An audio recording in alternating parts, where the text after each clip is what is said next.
بسم اللہ الرحمن الرحیم نحمدہ ونصلی علی رسول الکریم۔ رسول اکرم صلی اللہ علیہ وسلم کی بہت سی صفات ہیں، کتابیں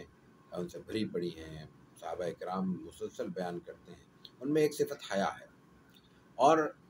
مختلف صحابہ کرام نے آپ علیہ الصلوۃ والتسلیم کے شرم و حیا کو بیان کرنے کے لیے مختلف پیرائے اختیار کیے ہیں، لیکن سب کا خلاصہ یہی ہے کہ آپ سے بڑھ کر صحابہ کرام کے خیال میں کوئی دوسرا باحیا شخص نہیں تھا۔ یہ بنیادی مرکزی خیال ہے۔ الفاظ، تعبیرات، ترکیبیں الگ الگ ہیں۔ رسول اکرم صلی اللہ علیہ وسلم نے پھر اس کے لیے مختلف الفاظ بھی عطا فرمائے ہیں، اور یہاں تک فرمایا ہے کہ اگر انسان سے حیا رخصت ہو جائے تو پھر وہ جو چاہے کرے، یعنی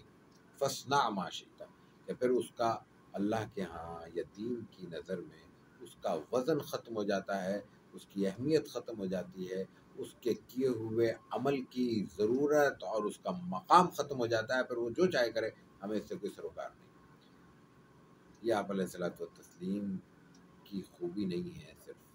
صرف اعزاز نہیں ہے، صرف اختصاص نہیں ہے، یہ وہ صفت ہے جو آپ صلی اللہ علیہ وسلم چاہتے ہیں کہ جس سے، جیسا کہ میں نے قول مبارک کا مفہوم پیش کیا، کہ ہر مسلمان آراستہ۔ ہماری زندگیوں میں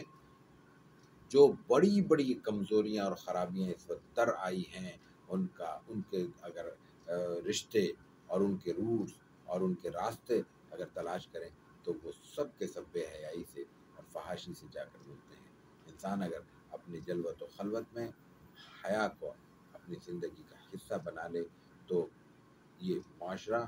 جہاں ایک طرح سے پاک دامنی اور عفت اور عصمت اور حیا اور شرم سے آراستہ ہو سکتا ہے، وہاں اور 10 طرح کی ایسی خرابیوں سے چھٹکارا پا سکتا ہے جنہوں نے ہمارا جینا دوبر کیا ہوا ہے، اور یہ زندگی ہمیں بعض اوقات جہنم جیسی محسوس ہونے لگتی ہے۔